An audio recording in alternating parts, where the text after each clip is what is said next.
नदी बघा, आमची नदी बघा मस्त एकदम पूर्ण खाली गेली आहे पातळी. पाऊस नाही त्यामुळे. चला आता आम्ही माळावर चाललो. चढलो.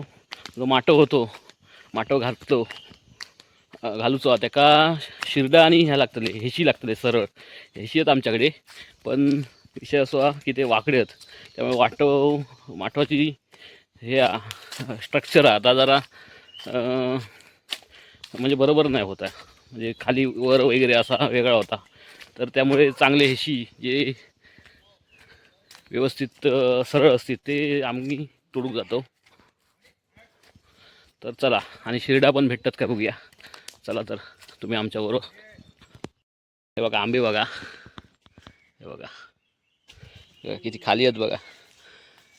हे बघा इथे काढतं पिशवी आणलं काय ते आई आंबो काढता पिकवा खाऊन बघूया कसं लागतं.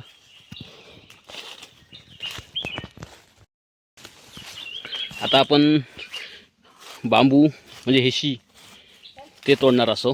तर हे मी सिलेक्ट करतो आता. हे बघा, चला तोडून घेऊया आपण. हे आमका 2च काठी गावले, एक तोडलेलो अजून, पण झाला कसा आवर अडकले येईनच खाली. ही कशी हे 2 काढलो, एक सुकलेली आणि एक हिरवी. चला हे घरात घेऊन जाते, तरी पण आपल्या काठी लागतलेच अजून. बघ आता हे बघा खाली आंबे बघा किती पडलेत. हे वाढवतो आमचो आता नाही. हे बघा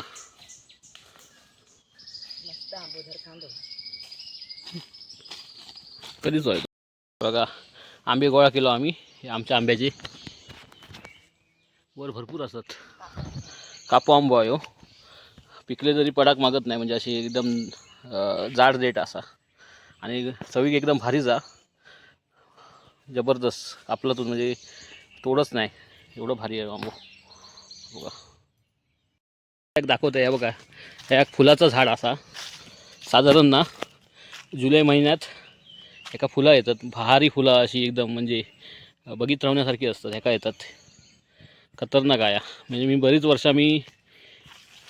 बघतोय, म्हणजे आमचे मोठे काका असल्यापासून असा या झाड हे लावलेला, त्यांनी कदाचित लावलेले असतात. तर हेसून ह्या झाडात फुलं येतात, जबरदस्त फुलं, म्हणजे बघण्यासारखी फुलं असतात. म्हणजे दाखवूचं कारण नका ह्या तुमका म्हणजे माहीत नाही एका काय बोलतात, जुन्या लोकांका माहीत आहे. पण जी फुलं येतात जुलै महिन्यात ती एकदम भारी, म्हणजे बघूक म्हणजे भारी वाटतात, दिसाक चांगली दिसतात. हे पण आंबो एक चांगलो हा, फक्त डिंका आहे का खूप, पण चवीक चांगलं आहे आंबो. ह्या काट्या मी टाकलं आहे. हे बघा एक साचा बनवून घेतलं आहे मी. तर म्हणजे इथे हा माटव आहे थोडक्यात. तर ह्या बांधून घेतो आहे चारी बाजून, म्हणजे हलणार नाही, एकदम फिट बसून जायत. तर रशीन आता मी बांधून झाल्यानंतर तुमका परत एकदा दाखवते मी कसा स्ट्रक्चर, मग नंतर व्यवस्थित दिसतं आहे स्ट्रक्चर. हे बघा माटव तयार झालो हा. आता ह्याच्या मध्ये मी रशी सोडतले एकदम सोप्यात, एकदम म्हणजे जास्त ह्याची गरज नाही, झाडांची वगैरे किंवा काट्याफुट्यांची गरज नाही. रशा टाकायच्या. ही जी रशीचं बंडल आहे ना, ते मध्ये सोडायचा, मग त्या का वेली बरोबर घट्ट पकडून राहतले. हे बघा ह्यो माटव, आमच्या बियाणे जे वेलवर्गीय आहेत त्यांना ह्यो माटव. बघूया आता किती पाऊस नाही हा गेले 7-8 दिवस. तर आता ह्या सगळा भात आहे बघा, ही आमची भात शेती. तर ही आता जमीन पूर्ण कोरडी पडलेली असा, आता पाऊस पण नाही. तर बघूया आता किती. आणि जे बियाणे टाकलो आम्ही तिकडे, तर ते सगळे आता जमीन पूर्ण सुकी झालेली असा, आणि त्याच्यामुळे ते रुजून येतले की नाही हे पण त्याची शाश्वती नाही, खात्री नाही. त्यामुळे आता सगळं आमचं दुचेत मार झालेलो असा सध्या. तरी पण आम्ही ट्राय करतो या सगळ्या गोष्टी. चला बघूया. हे बघा आता मी व्हिडिओ एंड करतो आहे. आमचं माटव झालेलो असा.